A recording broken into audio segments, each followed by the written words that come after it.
So guys, to turn on Autofill /Autocomplete, once you're on Google Chrome, you're going to click on the three dots on the top right, and then you're going to scroll down and then click on Settings.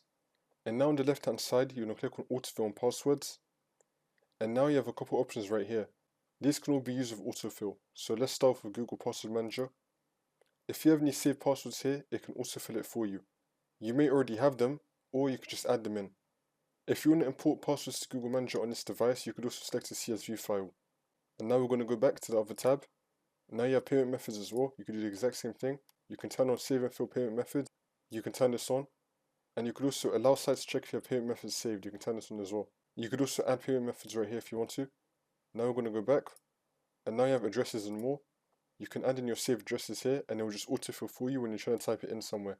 For example, if you want to make an order from a website or something. This will include information like your phone number, email address, shipping address. Make sure that this is turned on and then you can just add it right here.